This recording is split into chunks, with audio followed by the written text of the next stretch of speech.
নমস্কার বন্ধুরা, আজ আমি আপনাদের সাথে শেয়ার করব বেগুন দিয়ে ইলিশ মাছের একটা রেসিপি, কিন্তু একদম অন্য স্বাদের। বেগুন দিয়ে তো ইলিশ মাছের অনেক রেসিপি বানিয়েছেন, কিন্তু একবার এই রকমভাবে বানিয়ে দেখার অনুরোধ থাকলো, স্বাদ মুখে লেগে থাকার মতো। আর একবার যদি এই রকমভাবে বানিয়ে থাকেন তাহলে কিন্তু বারবার এই রকমভাবেই বানাতে মন চাইবে। চলুন তাহলে রেসিপিটা শুরু করা যাক। নিলাম 6 পিস ইলিশ মাছ। মাছটা বেশ ভালোভাবে ধুয়ে নিয়েছি। এবার মাছের মধ্যে দিয়ে দিলাম সামান্য হলুদের গুঁড়ো, তার সাথে দিয়ে দিলাম পরিমাণ মতো লবণ। লবণ আর হলুদের গুঁড়োটা মাখিয়ে আমি মাছটা প্রায় 15 মিনিট মতো ম্যারিনেট করে রেখে দেব। আপনাদের হাতে যদি সময়টা কম থাকে তাহলে কিন্তু সাথে সাথেও মাছগুলো ভেজে নিতে পারেন। এবার একটা কড়াই বসিয়ে নিলাম। কড়াইয়ের মধ্যে দিলাম সামান্য সর্ষের তেল। অবশ্যই আপনারা চাইলে আরও বেশি তেল দিয়েও মাছগুলো ভেজে নিতে পারেন। এবার তেলটা বেশ ভালোভাবে গরম হয়ে গেছে। এবার একটা একটা করে মাছ আমি এই তেলের মধ্যে দিয়ে ভেজে নেব। আমি এই রেসিপিতে দেওয়ার জন্য মাছগুলো ভেজে ব্যবহার করছি। আপনারা কিন্তু এই রেসিপিটা বানানোর সময় মাছগুলো না ভেজেও বানিয়ে নিতে পারেন। মাছগুলো খুব বেশি কড়া করে ভাজার দরকার নেই। 1 মিনিট মতো সময় নিয়ে মাছটা ভেজে নিয়েছি। এবার উল্টে নিলাম। এই দিকটাও আমি 1 মিনিট মতো সময় নিয়ে ভেজে নেব। এই মাছগুলো ভাজা হয়ে গেছে, এবার নামিয়ে নেব। তারপর বাকি যে মাছগুলো আছে এই তেলের মধ্যে দিয়ে ভেজে নেব।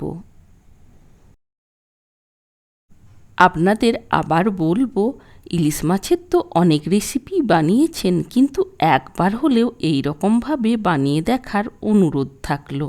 আশা করি বেশ ভালো লাগবে। দেখুন, ওই মাছগুলো ভেজে তুলে নিলাম। এবার কড়াইয়ের মধ্যে দিয়ে দিলাম সামান্য সর্ষের তেল আর কালো জিরে। এবার কালারটা যাতে ভালো আসে তাই ওই তেলের মধ্যেই দিয়ে দিলাম সামান্য লঙ্কার গুঁড়ো। এবার 2 পিস বেগুন আমি এই রকমভাবে লম্বা লম্বা করে কেটে নিয়েছি। ওই বেগুনগুলো তেলের মধ্যে দিয়ে দিলাম। তেলের মধ্যে দিয়ে একটু নাড়াচাড়া করে ভেজে নেব। আমি প্রায় 1.5 মিনিট মতো সময় নিয়ে ভেজে নেওয়ার পর, যেহেতু আমি বেগুনের মধ্যে লবণ দিইনি, তাই দিয়ে দিলাম পরিমাণ মতো লবণ।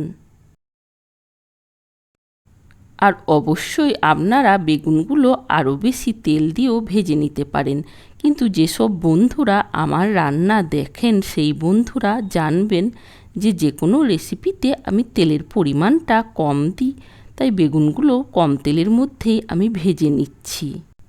এই দিকে বেগুনগুলো আমি ঢাকা দিয়ে কিছুক্ষণের জন্য ভাজতে দেব, আর অন্যদিকে এই রেসিপিতে দেওয়ার জন্য মশলাটা তৈরি করে নেব। নিয়েছি 2 চামচ কালো সর্ষে আর 2 চামচ সাদা সর্ষে, তার সাথে নিয়েছি দুধ। 3 চামচ মিল্ক পাউডার গরম জলের মধ্যে দিয়ে আমি গুলে নিয়েছিলাম। দেখুন, সর্ষেটার পেস্টটা আমি এইরকমভাবে একটু ছেঁকে নিচ্ছি। আর সর্ষেটার পেস্ট বানানোর সময় আমি সামান্য লবণ আর 1 পিস কাঁচা লঙ্কা দিয়ে পেস্টটা বানিয়ে নিয়েছি।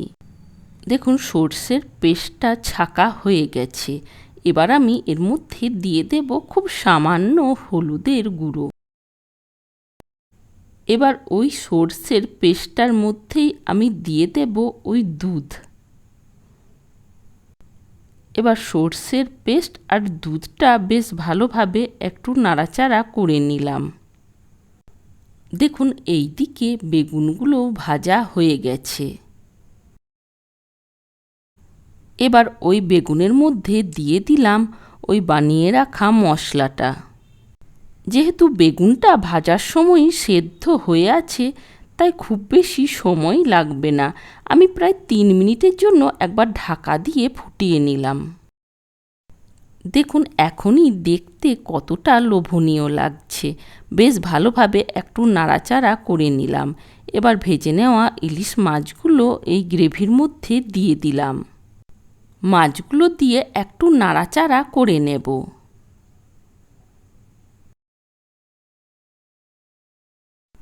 আর এই রেসিপির মধ্যে আমি আর কোনো এক্সট্রা জলের ব্যবহার করিনি।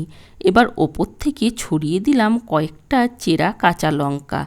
আবার আমি 2 থেকে 3 মিনিটের জন্য একবার ঢাকা দিয়ে দিলাম। 3 মিনিট পর মাছগুলো একটু উল্টে নেব। দেখুন এই দিকটাও আমি 2 মিনিট মতো বেশ ভালোভাবে ফুটিয়ে নিয়েছি। এবার গ্যাসের ফ্লেমটা বন্ধ করে দিয়েছি। দেখুন তৈরি হয়ে গেছে। আজকের এই বেগুন দিয়ে ইলিশ মাছের রেসিপি আপনাদের কেমন লেগেছে কমেন্টের মাধ্যমে জানানোর অনুরোধ থাকলো।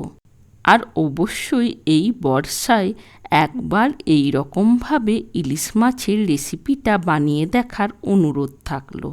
ভালো থাকবেন, সুস্থ থাকবেন। আবার দেখা হবে নতুন কোনো ভিডিওর সাথে। Thanks for watching.